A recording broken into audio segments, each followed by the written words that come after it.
how are you doing? Miss Wagers is back again for another lesson, and we have a treat today. Guess what? It's a short lesson, so make sure you watch all the way until the very end so that way you are ready for your reading response. Let's go ahead and get started. So your learning intentions, we are learning to compare text on similar topics so we can see how reading multiple text on the same topic can help deepen our understanding of the topic. So our topic lately has been earthquakes, right? So we need to be able to explain how the story Earthquakes helps the reader have a better understanding of our story Quake, because they go together. Earthquakes give you some background knowledge, and then we read a story about a different earthquake. Your foundational skills today. You have the story Under the Sea. Oh, Under the Sea. No, it's not Little Mermaid. Sorry, y'all. But you are focusing on the Latin roots aqua and dict. Remember that aqua means water and dict means to say or declare. So the words that you have in this story are aquamarine, aquarium, aquatic, dictated, and predict. So you are going to get to read that on your own. And again, make sure you really focus on those words and take your time.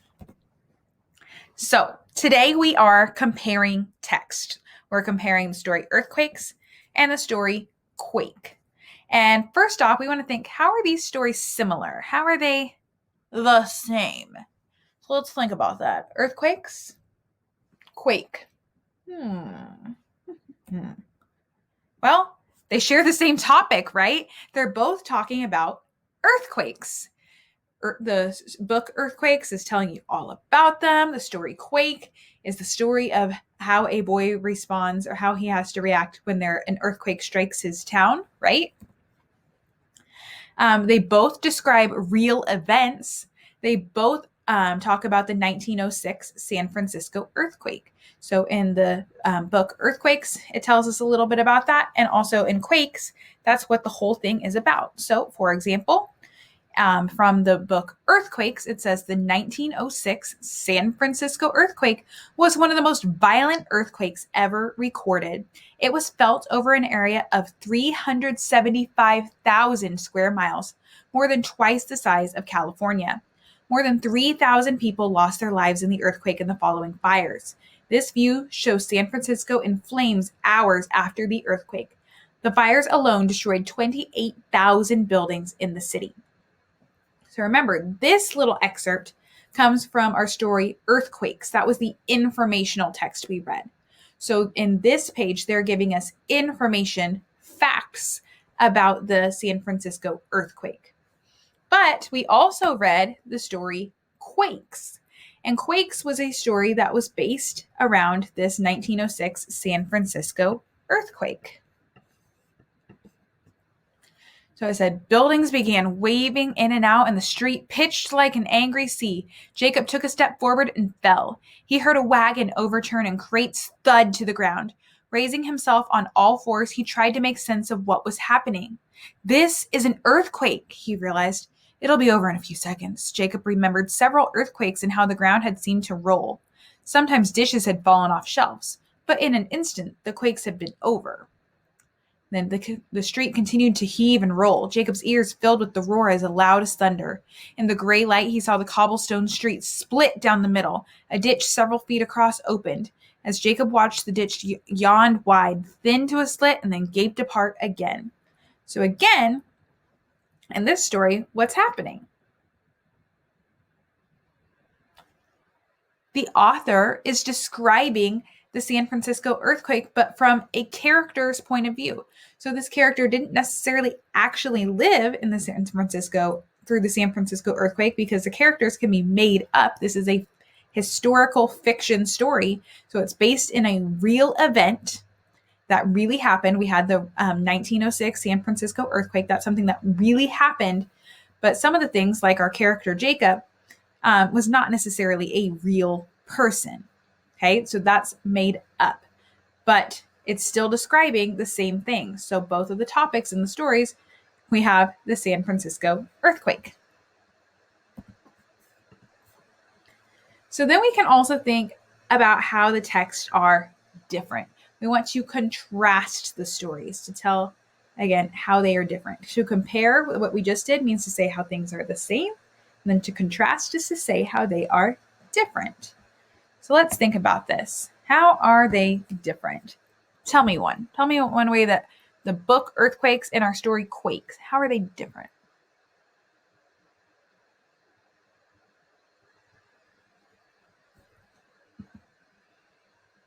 Did you talk about what type of text they are? I kind of just mentioned it before. I was giving you a little clue. So Earthquakes is a non-fiction text. It gave us information. It gave us facts about earthquakes. While Quake is fiction. It's a historical fiction. It's based on a real event, but the characters and the some of the things within it are made up. So that's a difference. One is fiction and one is nonfiction. Also, the book Earthquakes tells us about several different earthquakes and just information about earthquakes in general, while Quake focuses just on the one specific earthquake. So our story Quake, Jacob is only involved in that one earthquake and its aftershocks, but only the 1906 San Francisco earthquake. While Earthquake starts off by telling us about showing us pictures from an earthquake in Kobe, Japan, right? And then also, Earthquakes explains the causes of the earthquakes, what actually makes an earthquake happen. So we had talked about how we have the plates underneath, like deep in the earth, that are rubbing together, and when they slip and slide, that causes an earthquake. So it taught us all about that actual cause for that. Whereas the story Quake describes more of the effects of an earthquake and what people go through when an earthquake actually happens. So that's a difference there. Earthquakes is telling you more about the causes. It does say some of the effects. It talks about some of the damage that's happened. But Quake, that's all it focuses on, is just like what the people are going through and the damage that happens in an earthquake. And then lastly, we want to integrate information. And integrate means to put together. So we have to think, how does the information from earthquakes show that the story Quake might be different if it took place today? Because if that earthquake in 1906, if it happened today in San Francisco, the outcome could be very different. So let's think about why. So earthquakes can help us understand that. First off, we're going back to the story Quakes. So we're going to think about what happened in Quakes so we know what we're looking for and thinking about how these things could change. Where's your family, son? Don't know, Jacob replied. I was in the produce district when the quake hit. I left my father and sister in bed this morning. I was trying to get back home. We live in a house south of Market Street. One of those wooden boarding houses? Jacob nodded. The man frowned. I saw some folks coming from that direction. They said those houses were in bad shape. Some of them collapsed into a pile of sticks when the quake shook them. They said fires had already started down there. All the gas mains were damaged by the quake, you know. So again, what happened to Jacob's house in this earthquake that we think? Right, well, the man just told him that those houses he thought were in pretty bad shape and a lot of them had caught fire. So they have been badly damaged. So let's think, if things happen today, how could this have changed? Well, let's read a little bit from the informational text, Earthquakes. Since scientists have learned much about earthquakes and their effects, they can measure even the slightest movements along faults. But we need to know much more about earthquakes before we can predict weeks or even days in advance when a big one will hit. Until then, proper building design can help lessen their effects. We now know that houses in earthquake-prone areas should be built on solid rock and not on sand, for example. In California and Japan, new houses are designed to be earthquake-resistant. So what can they do now to help with buildings to make them more secure? Well, we know that they should be built on solid ground, not sand. And then it also says in this last sentence, in California and Japan, in San Francisco, where our story took place, that's California. San Francisco is in California. And it says, new houses are designed to be earthquake resistant. So resistant means that they can kind of stand up to an earthquake. They're not going to just fall down. So if we're thinking back to our story, Jacob's house, they was told that his house was probably in bad shape, that they had fallen or they were on fire. Well, now we know more about how to build things to be able to withstand an earthquake. So if this story took place today, I bet Jacob's house maybe wouldn't have fallen down and caught fire, right? It'd be much less likely because they know people have learned how to build houses that are going to be better off in an earthquake so they don't just crumble and fall down. And then last thing that we want to think about for today, and this is going to help us with our reading response. So remember how I said, watch to the very end of the video. We're almost there to that reading response, so make sure that you're focusing right now.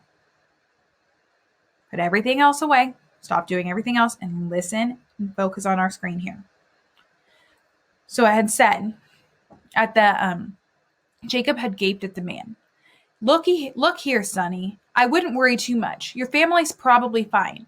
Folks have a way of getting through a calamity, he said, especially in this city. Lord knows we've had our share of earthquakes. This morning's trembler was sure something, though, wasn't it? So what's he saying there? People have a way of getting through these things, and we've had our share of earthquakes. Why do you think he says that? So I can use my understanding from the informational text, earthquakes, to know, well, this takes place in California, right? So here's California, and we have seen this map before, and we know that most of California is covered in the purple, which means that it is susceptible to major damage from an earthquake. Earthquakes happen in California quite often, and we can also see that California, it's on the edge of North America here, it has the San Andreas Fault running near it. And I know that these dots all represent earthquake, and there are lots of little dots going along this line. So when the man says, Lord knows we've had our share of earthquakes in this town, well, they're probably really used to earthquakes, because I know that earthquakes happen in California all the time because they're on the edge of the plate. They're near a fault line. So my understanding from the text earthquakes is helping me to understand why he might say that. So we're going to pause for our learning intentions so we can go back and think about these and then talk about our reading response. You're almost to the end of today's lesson. I told you it was quick. So we are learning to compare text on similar topics so that we can see how reading multiple text on the same topic can deepen our understanding of the topic. So again, in this case, it is earthquakes. So we know we're successful when we can explain how earthquakes helps the reader have a better understanding of quake. So for example, when we talked about how things could be different from the San Francisco earthquake that was in the story Quakes, if it took place now, based on our information that we got in the book Earthquakes, we learned, oh, now that house probably would have been built to be more earthquake resistant. We also have learned that earthquakes take place along fault lines, and we could see, ooh, this earthquake took place in California. Oh, I know that's near a fault line. So that must have been a cause for the earthquake and why it was so bad. So explaining how earthquakes help us have a better understanding, we have combined our knowledge on those two to practice to gain a better understanding of the text. So check mark. And your reading response. Your question is, why is California at a higher risk for earthquakes than other states in America? And does Quake help you understand this? Use examples from both texts to support your answer. So kind of what we were talking about before, thinking about why is California at a higher risk? And does the story Quake help you to understand that? All right, that is all for today. I hope you have a wonderful day. Do all of your work, be kind to one another, and I will see you guys later. Bye!